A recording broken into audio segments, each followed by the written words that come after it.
Sahabat emosi, hari ini saya tidak ingin membahas tentang sebuah lagu. Kowe ra iso mlayu saka kesalahan najining piri ana ing lati. Lati.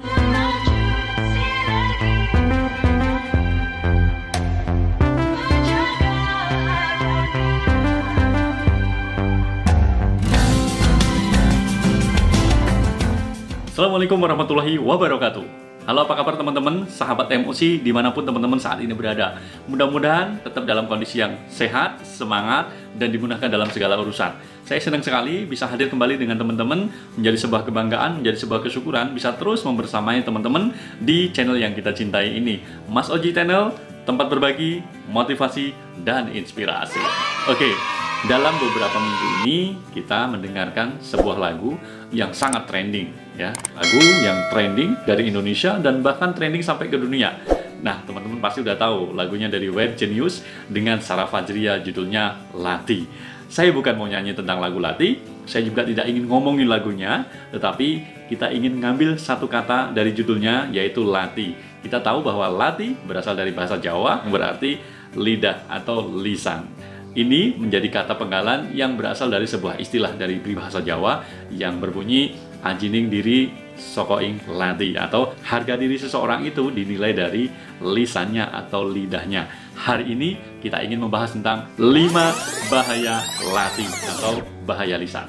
Yuk kita ikuti. Sebelumnya biarkan intronya lewat dulu ya. Intronya lewat dulu.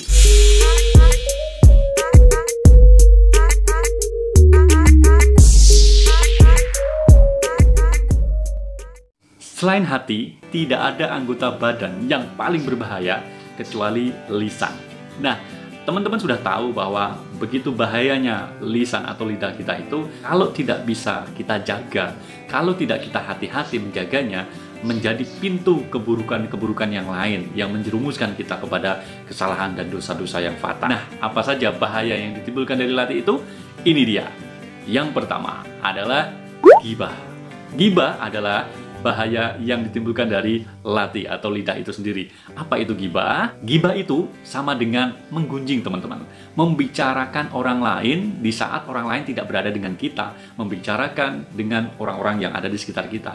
Membicarakan dengan teman-teman kita tentang seseorang yang orang tersebut tidak berada bersama kita. Jadi ghibah ini menjadi salah satu bahaya yang ditimbulkan dari lati atau lisan kita. Nah, menggunjing adalah perbuatan yang sangat buruk ketika seseorang tidak berada dengan kita, kemudian kita membicarakan apalagi keburukan-keburukannya, ya, sehingga ini bisa menimbulkan bahaya yang luar biasa. Nah, di dalam Al-Quran sendiri, Allah melarang secara eksplisit bahwa ghibah itu benar-benar dilarang. Di dalam surat Al-Hujarat ayat ke-12, janganlah kalian menggunjing satu sama yang lain. Penyebab mengapa ghibah itu begitu dilarang? Karena kebaikan maupun keburukan ketika dibicarakan, sedangkan orang lain tidak tahu. Manakala orang tersebut membenci ya dengan pembicaraan kita, tidak suka dengan pembicaraan kita, maka itu dikategorikan sebagai ghibah. Yuk teman-teman, hindari penyakit ghibah ini, karena ini menjadi salah satu bahaya yang ditimbulkan dari lati atau lidah kita. Yuk teman-teman, jauhi ghibah.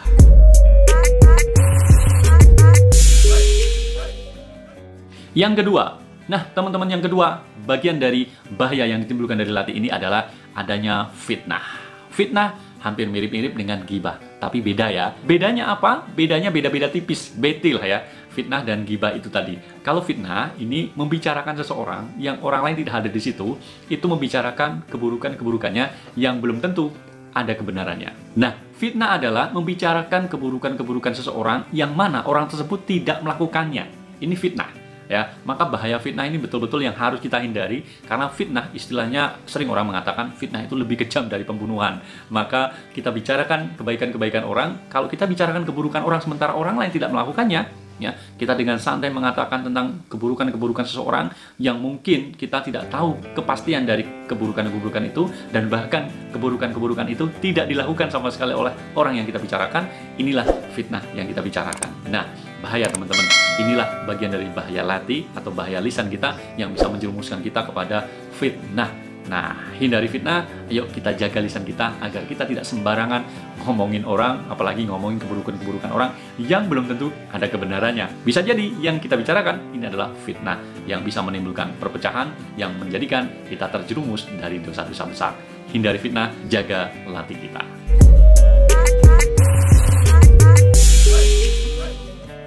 Yang ketiga teman-teman, yang ketiga adalah namimah.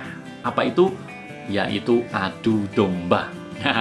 Adu domba ini juga bagian dari bahaya yang ditimbulkan dari latih kita. Kesalahan-kesalahan lisan kita yang bisa menjadikan adu domba, ya, misalnya adalah membicarakan dengan si A, ya, tentang keburukan-keburukan si B, kemudian kita lari ke B, membicarakan keburukan-keburukan si A, sehingga terjadi konflik, ya, yang menjadikan si A dan si B beradu. Nah, ini sama saja kita mengadu domba keduanya.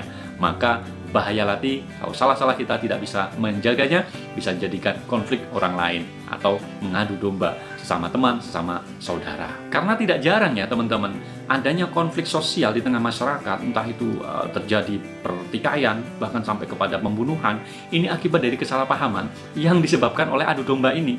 Ya, jadi adu domba itu bisa menjerumus kepada sebuah bencana, perperangan itu bisa terjadi ketika kita mengadu, ya. Kita ngomongin kepada si A, kemudian kepada si B kita juga memberitakannya. Jadi adu domba ini bisa juga dengan cara kita menyebarkan kejelekan-kejelekan seseorang yang menjadikan orang lain merasa tersinggung, ya. Di zaman sekarang ada media sosial, medsos. Hati-hati dengan medsos, teman-teman. Bisa jadi kita mengumbar, ya, dengan kebencian-kebencian lewat media sosial. Mungkin saja kita tidak sengaja mengumbar kebencian-kebencian, kita tuangkan di dalam media sosial atau medsos kita. Ternyata ini menjadi benih-benih kebencian orang lain, yang akhirnya terjadilah adu domba. Yang tanpa kita sadari, inilah bahaya dari latih itu sendiri atau bahaya lidah, teman-teman. Maka hindari adu domba, mari kita jaga lisan kita jaga cara berkomunikasi kita agar kita bisa terhindar dari bahaya latih.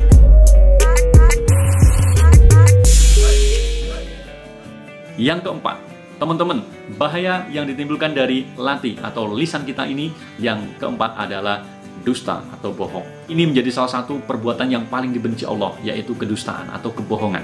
Menjadi sebuah harga diri bagi kita ketika kita mengeluarkan lisan kita, pembicaraan kita ternyata semuanya bohong, dusta. Ini menjadi sebuah bencana yang ditimbulkan dari kesalahan latih kita atau lidah kita. Maka hati-hatilah berkomunikasi. Jangan sampai kita menyampaikan hal-hal yang tidak benar. Jangan sampai kita menjadi orang yang hobi dalam berdusta atau berbohong. Karena ini integritas yang hubungannya dengan kejujuran kita. Dusta atau bohong ini adalah sesuatu yang sangat-sangat dibenci oleh Allah. Di dalam Al-Quran surat An-Nahl ayat ke-105, ya, Allah sudah menyampaikan yang artinya, sesungguhnya orang-orang yang mengada-adakan kebohongan adalah orang-orang yang tidak beriman kepada ayat-ayat Allah. Dan mereka itu adalah pembohong. Nah, teman-teman semuanya, tentu kita sebagai orang yang beriman harus menjaga integritas kita sebagai orang-orang yang terus menjaga kejujuran. Jangan sampai kita salah lisan kita, jangan sampai latih yang menjadikan diri kita berkomunikasi setiap hari menyajikan berita-berita bohong, atau kalau zaman sekarang itu sering disebut dengan hoax. Nah, orang-orang yang nyebarin hoax itu sama dengan orang-orang yang menyebar kebohongan. Nah, makanya hati-hati teman-teman. Hati-hati untuk tidak lagi kita menyebar kebohongan, menyebar berita-berita yang belum ada titik kebenarannya. Karena, jangan salah satu ciri orang-orang yang munafik itu adalah selalu berkata dusta. Maka, jangan sampai kita menjadi orang-orang yang munafik, menjadi orang-orang yang selalu menyebar berita-berita yang bohong, berkata-kata dengan kedustaan. Yuk, hindari kedustaan. Jangan sampai kita menjadi pembohong. Jagalah latih kita, jagalah lisan kita.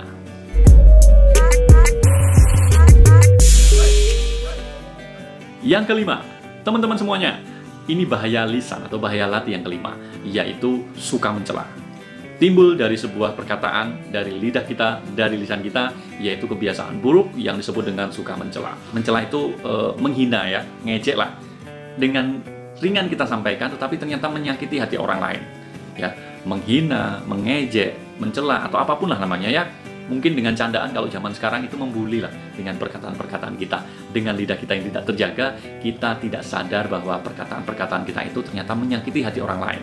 Nah, inilah bahaya lisan di situ. Bagaimana kita bisa menyakiti hati orang lain hanya gara-gara perkataan-perkataan kita yang kita keluarkan dari latih kita, dari lidah kita, bisa menjadi setajam pedang manakala kita tanpa sengaja atau mungkin dengan sadar diri mencela, mengejek, menghina orang lain. Nah, makanya teman-teman, hati-hati dengan bahaya lisan. Yang kelima ini yaitu kebiasaan kita suka mencela. Yuk, kita hindari bahaya dari latih atau lidah kita ini. Jangan sampai kita memiliki kebiasaan untuk suka mencela, suka menghina. Di dalam Islam sendiri, teman-teman, sudah jelas bahwa ada larangan untuk kita menghina orang lain. Allah menegaskan di dalam surat Al-Hujurat ayat ke-11, hai orang-orang yang beriman, janganlah sebagian kaum menghina sebagian yang lain. Mungkin mereka lebih baik dari mereka. Ini yang Allah tegaskan supaya kita untuk bisa menghindari agar kita tidak memiliki kebiasaan untuk mencela, menghina, ataupun apapun yang menjadikan bahaya bagi lisan kita, bahaya bagi hati kita. Yuk kita hindari kebiasaan mencela ini agar kita menjadi pribadi-pribadi yang tetap santun, tetap baik, dan bisa menjaga lisan kita. Dan itulah teman-teman 5 hal yang tadi sudah kita sharingkan, bahaya dari latih. Mudah-mudahan ini menjadi sebuah manfaat untuk kita semuanya, setidaknya bagi saya sebagai bahan evaluasi dan muhasabah diri agar betul-betul menjaga lisan kita, menjaga latih kita. Teman-teman, sebelum kita akhiri, saya ingin mengucapkan rasa terima kasih saya dan kesyukuran saya atas segala dukungan dan juga support dari teman-teman agar channel ini terus bermanfaat dan terus berkembang. Yuk kita dukung lagi dengan cara tetap menekan tombol like, share, dan subscribe. Dan teman-teman bisa menambahkan untuk menekan tombol loncengnya agar mendapatkan notifikasi ketika channel ini update konten-konten yang baru. Pokoknya teman-teman, saya berterima kasih sebanyak-banyaknya. Saya pamit ya. Saya akhiri. Terima kasih atas segala perhatiannya. Mohon maaf atas segala kegilafannya. Wassalamualaikum warahmatullahi wabarakatuh.